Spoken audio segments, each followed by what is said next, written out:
añadimos unas pechugas de pollo enteras, es decir, que no estén fileteadas. Así quedan más jugosas después. Las pechugas ya están previamente salpimentadas. Lo que vamos a hacer ahora con ellas va a ser sellarlas a fuego muy fuerte, de tal forma que tomen color por fuera, pero se mantengan crudas en el interior.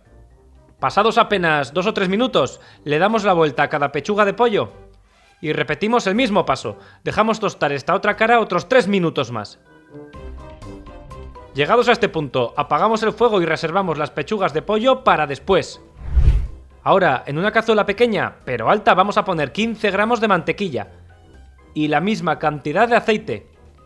Calentamos a fuego muy suave y esperamos a que la mantequilla se funda.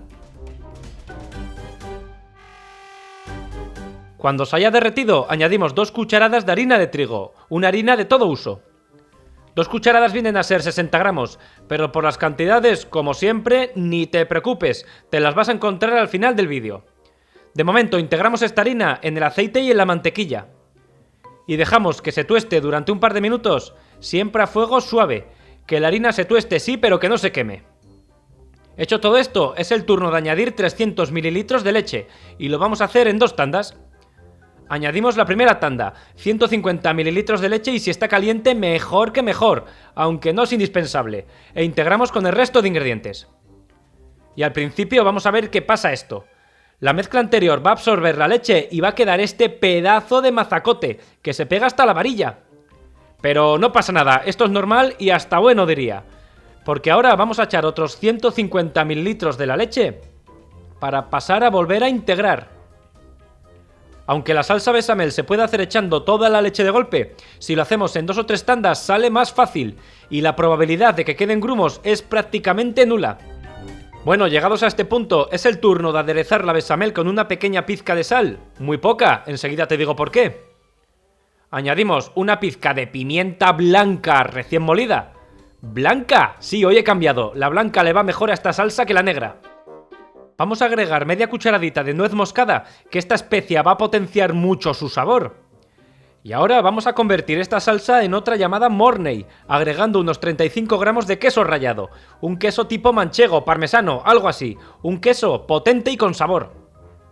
El queso le va a aportar su punto de sal, por eso la sal que le habíamos agregado al principio era tan poca.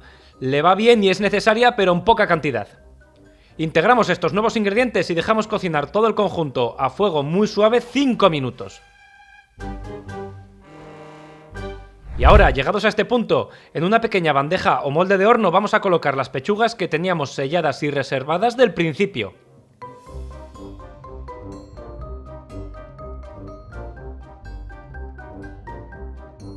Las vamos a cubrir con la salsa bechamel con queso o la salsa Mornay que acabamos de preparar.